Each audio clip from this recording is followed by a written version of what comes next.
where it's the right time to do a great thing. If you're waiting for that perfect moment, that perfect timing, it's not going to happen. You know what you have to do? You have to create the perfect time and the perfect opportunity and the perfect situation. Is that a lot of people become comfortable. They stop growing. They stop wanting anything. They become satisfied. People getting ready to go to jobs that they don't like, jobs that are making them sick. You see, when you're not pursuing your goal, you are literally committing spiritual suicide. When you have some goal out here that you're stretching for and reaching for that takes you out of your comfort zone, you'll find out some talents and abilities you have that you didn't know you have. When the messenger of misery visits you, what are you going to do? What will keep you in the game? There are things that you think you'll never need to know, that you may only need to know one time in your life, but that could save your life because you had that knowledge. Unless you attempt to do something beyond that which you've already mastered, you will never grow. What is it that you looked at some point in time and you decided that you couldn't do it, that you talked yourself out of it? You're waiting on your next door neighbor to make it happen for you, it may not happen. If you're waiting on your mother or your father, they may be so ancient in their thinking that they don't understand this opportunity that you have. And if you're waiting on them, it may never get done. You don't beg average people to be phenomenal. You don't beg good people to be phenomenal. You just are phenomenal and you will attract phenomenal. What reason can you remember that you can call on, that you can reach on, that can make you get back up? Find that reason. If you're not where you are, if you're not where you want to be, if you don't have what you want to have, if you're not where you think you should be at this particular place, it has nothing to do with the system, but it has everything to do with the fact that you're not making the sacrifice. I want you to make that dream become a reality, because if you don't, you will be working for somebody else to make their dreams become a reality. Everybody is against you or don't believe in you no more. And let me tell you something, that's a lonely feeling. It's a lonely feeling, particularly people that you're doing it for. Most people take their greatness, take their ideas to the graveyard with them. Listen to me, if it was easy, everybody would do it. There are people right now who are working who don't want to work. There are people who hate their jobs, but they keep getting up to do it.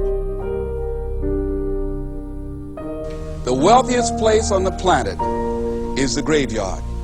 Because in the graveyard we will find inventions that we never ever were exposed to. Ideas, dreams that never became reality. Hopes and aspirations that were never acted upon. The question is, what are you going to do with your time? What drives you? And greatness is a lot of small things done well. Day after day, workout after workout, obedience after obedience, day after day. When things don't work out for you, when things happen that you could not anticipate, what are the reasons that you can think of that can keep you strong? You will never ever be successful until you turn your pain into greatness, until you allow your pain to push you from where you are to push you to where you need to be. Stop running from your pain and embrace your pain. Your pain is going to be a part of your prize, a part of your product. I challenge you to push yourself. See, it's easy to be on the bottom. It doesn't take any effort to be a loser. It doesn't take any motivation, any drive in order to stay down there on a low level. But it calls on everything in you. You have to harness your will to say, I'm going to challenge myself. I mean that what you did last week don't count.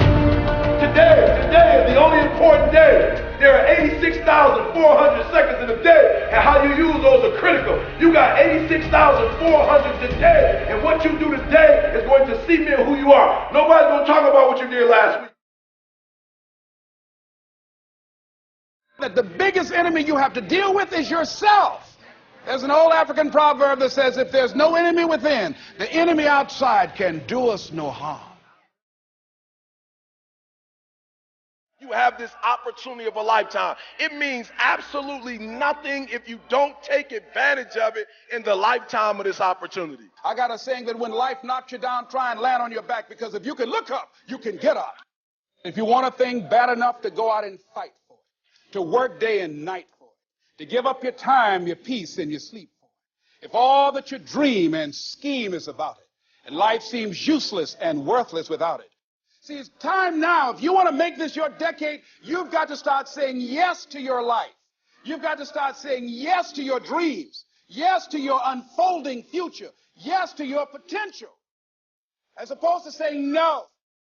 When you die, die on E. Leave no dream left behind, guys. Leave no opportunity left behind. When you leave this earth, accomplish every single thing you can accomplish.